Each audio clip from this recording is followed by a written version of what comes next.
Magandang tanghali po sa inyong lahat. Ngayon po ay ipapakita ko po sa inyo kung paano po ah, gamitin po ang Photoshop. Ngayon po ang gamit ko po ay CS3 Extended. Mababang version lang po ito. Pero okay na po ito sa mga beginner.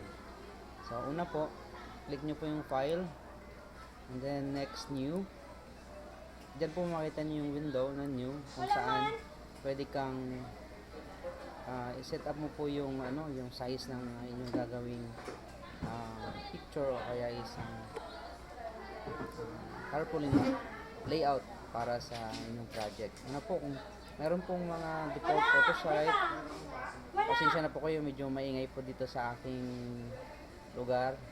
Meron pong US paper, international paper photo, web for website, mobile for device, then film video.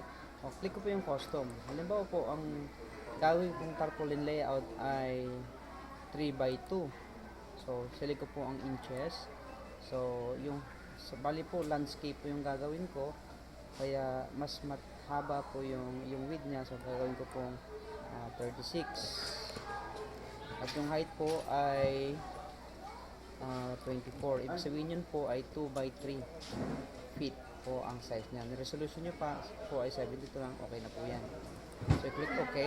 Lalabas po yung size na gagawin ng project. Ayan. Yan po yung ito po yung pinaka layout nyo po na 3x2.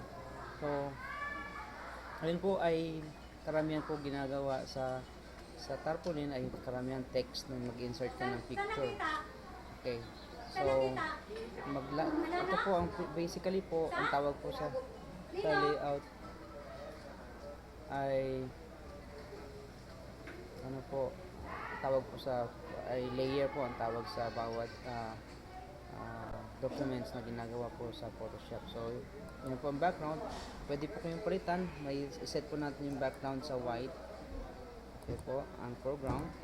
At set po din natin sa black. Okay, ano po kulay ang gusto nyo? Green. And then, using gradient tool. Ito po yung gradient tool. Ayan. Just drag in any direction to your desired.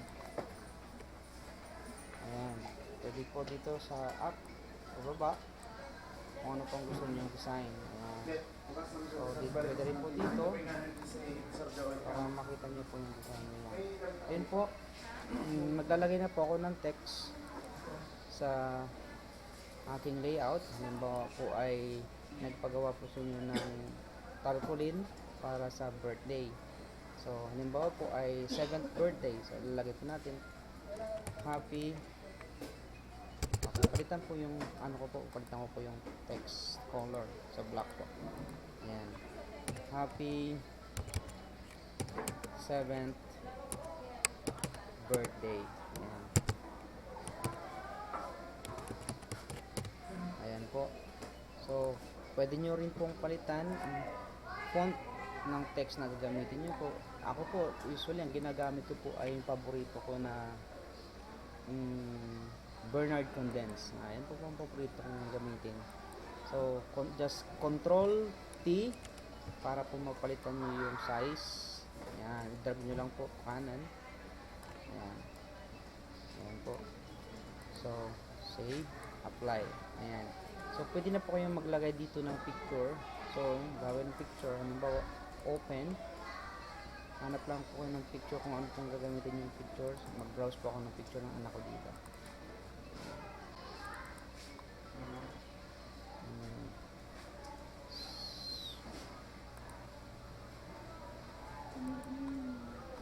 So, yung mga picture ko dito.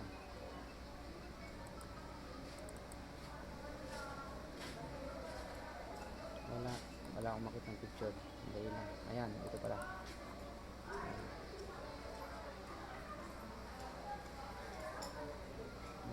Ito po. Ayan. Ayan. So, ito po yung picture ng anak ko. Just Control A. O pwede rin pong select nyo na lang po yung desired size nyo po na ilalagay. Control. Copy. Balik po kayo doon sa Control V. Ayan. Control T para ma-resize nyo po yung picture.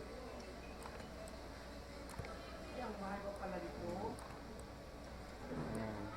Simple lang po. Kayo na po ang bahalang mag-design po ng inyo. Tapos, balik po kayo sa background. At lagay nyo lang po ang date. Halimbawa, October.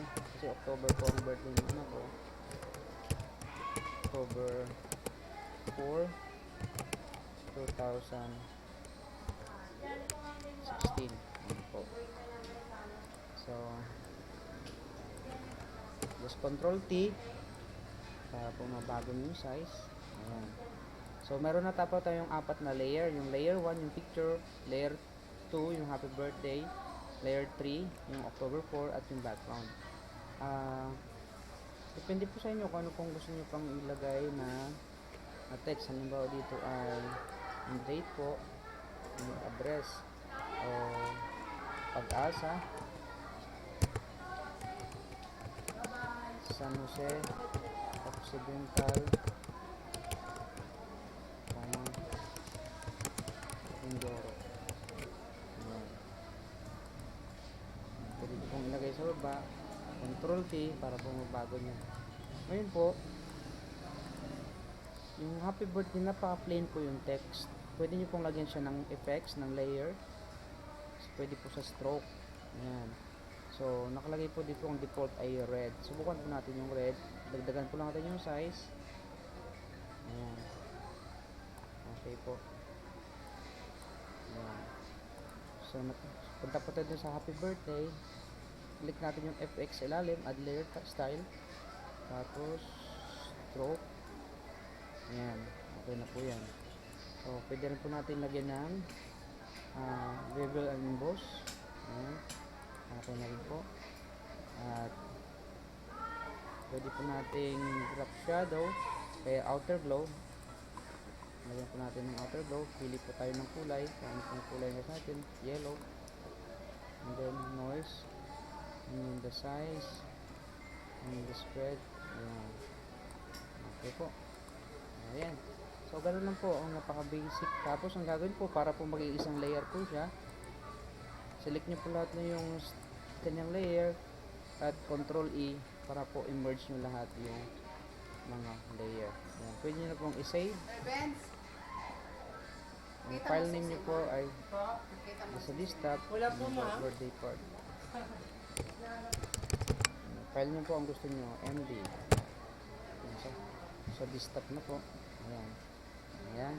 Okay po. Tingnan nga natin yung ating ginawa. Ayan. MD. Medyo mabagal ang aking computer. Ayan. Yan na po yung aking output. So, ganun lang po. Marami pong salamat. At God bless po kayo.